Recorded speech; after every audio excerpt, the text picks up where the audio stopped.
로마서 8장. 그러므로 그리스도 예수 안에 있는 사람들은 정죄를 받지 않습니다. 그것은 그리스도 예수 안에서 생명을 누리게 하는 성령의 법이 당신을 죄와 죽음의 법에서 해방하여 주었기 때문입니다. 육신으로 말미암아 율법이 미약해져서 해낼 수 없었던 그 일을 하나님께서 해결하셨습니다. 곧 하나님께서는 자기 아들을 죄된 육신을 지닌 모습으로 보내셔서 죄를 없애시려고 그 육신에다 죄의 선고를 내리셨습니다. 그것은 육신을 따라 살지 않고 성령을 따라 사는 우리가 율법이 요구하는 바를 이루게 하시려는 것입니다. 육신을 따라 사는 사람은 육신에 속한 것을 생각하나 성령을 따라 사는 사람은 성령에 속한 것을 생각합니다. 육신에 속한 생각은 죽음입니다. 그러나 성령에 속한 생각은 생명과 평화입니다. 육신에 속한 생각은 하나님께 품는 적대감입니다. 그것은 하나님의 법을 따르지 않으며 또 복종할 수도 없습니다. 육신에 매인 사람은 하나님을 기쁘게 해드릴 수 없습니다. 그러나 하나님의 영이 여러분 안에 살아계시면 여러분은 육신 안에 있지 않고 성령 안에 있습니다. 누구든지 그리스도의 영이 없으면 그리스도의 사람이 아닙니다. 또한 그리스도께서 여러분 안에 살아계시면 여러분의 몸은 죄 때문에 죽은 것이지만 영은 의 때문에 생명을 얻습니다. 예수를 죽은 사람들 가운데서 살리신 분의 영이 여러분 안에 살아계시면 그리스도를 죽은 사람들 가운데서 살리신 분께서 여러분 안에 계신 자기의 영으로 여러분의 죽을 몸도 살리실 것입니다. 그러므로 형제 자매 여러분, 우리는 빚을 지고 사는 사람들이지만 육신의 빚을 진 것이 아닙니다. 우리는 육신을 따라 살아야 할 존재가 아닙니다. 여러분이 육신을 따라 살면 죽을 것입니다. 그러나 여러분이 성령으로 몸의 행실을 죽이면 살 것입니다. 하나님의 영으로 인도함을 받는 사람은 누구나 다 하나님의 자녀입니다. 여러분은 또다시 두려움에 빠뜨리는 종살이의 영을 받은 것이 아니라 자녀로 삼으시는 영을 받았습니다. 그래서 우리는 그 영으로 하나님을 아빠, 아버지라고 부릅니다. 바로 그때 그 성령이 우리의 영과 함께 우리가 하나님의 자녀임을 증언하십니다. 자녀이면 상속자이기도 합니다.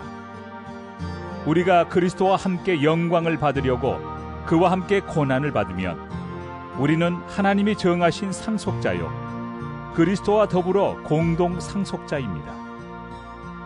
현재 우리가 겪는 고난은 장차 우리에게 나타날 영광에 견주면 아무것도 아니라고 나는 생각합니다.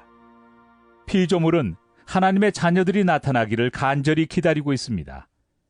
피조물이 허무에 굴복했지만 그것은 자의로 그렇게 한 것이 아니라 굴복하게 하신 그분이 그렇게 하신 것입니다. 그러나 소망은 남아 있습니다. 그것은 곧 피조물도 썩어짐의 종살이에서 해방되어서 하나님의 자녀가 누릴 영광된 자유를 얻으리라는 것입니다. 모든 피조물이 이제까지 함께 신음하며 함께 해산의 고통을 겪고 있다는 것을 우리는 압니다. 그뿐만 아니라 첫 열매로서 성령을 받은 우리도 자녀로 삼아주실 것을, 곧 우리 몸을 속량하여 주실 것을 고대하면서 속으로 신음하고 있습니다. 우리는 이 소망으로 구원을 얻었습니다. 눈에 보이는 소망은 소망이 아닙니다. 보이는 것을 누가 바라겠습니까? 그러나 우리가 보이지 않는 것을 바라면 참으면서 기다려야 합니다. 이와 같이 성령께서도 우리의 약함을 도와주십니다. 우리는 어떻게 기도해야 할지도 알지 못하지만 성령께서 친히 이루 다 말할 수 없는 탄식으로 우리를 대신하여 간구하여 주십니다. 사람의 마음을 꿰뚫어 보시는 하나님께서는 성령의 생각이 어떠한지를 아십니다. 성령께서 하나님의 뜻을 따라 성도를 대신하여 간구하시기 때문입니다. 하나님을 사랑하는 사람들, 곧 하나님의 뜻대로 부르심을 받은 사람들에게는 모든 일이 서로 협력해서 선을 이룬다는 것을 우리는 압니다. 하나님께서는 미리 아신 사람들을 택하셔서 자기 아들의 형상과 같은 모습이 되도록 미리 정하셨으니 이것은 그 아들이 많은 형제 가운데서 맏아들이 되게 하시려는 것입니다. 그리하여 하나님께서는 이미 정하신 사람들을 부르시고 또한 부르신 사람들을 의롭게 하시고 의롭게 하신 사람들을 또한 영화롭게 하셨습니다. 그렇다면 이런 일을 두고 우리가 무엇이라고 말할 수 있겠습니까? 하나님이 우리 편이시면 누가 우리를 대적하겠습니까? 자기 아들을 아끼지 않으시고 우리 모두를 위하여 내주신 분이 어찌 그 아들과 함께 모든 것을 우리에게 선물로 거저주지 않으시겠습니까? 하나님께서 택하신 사람들을 누가 감히 고발하겠습니까?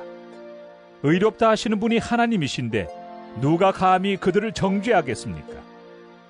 그리스도 예수는 죽으셨지만 오히려 살아나셔서 하나님의 오른쪽에 계시며 우리를 위하여 대신 간구하여 주십니다.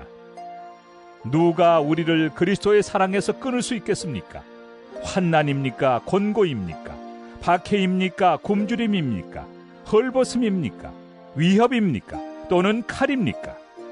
성경에 기록한 바 우리는 종일 주님을 위하여 죽임을 당합니다. 우리는 도살당할 양과 같이 여김을 받았습니다. 한 것과 같습니다. 그러나 우리는 이 모든 일에서 우리를 사랑하여 주신 그분을 힘입어서 이기고도 남습니다.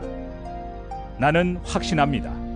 죽음도, 삶도, 천사들도, 권세자들도, 현재 일도, 장래 일도, 능력도, 높음도, 깊음도, 그 밖에 어떤 피조물도 우리를 우리 주 예수 그리스도 안에 있는 하나님의 사랑에서 끊을 수 없습니다.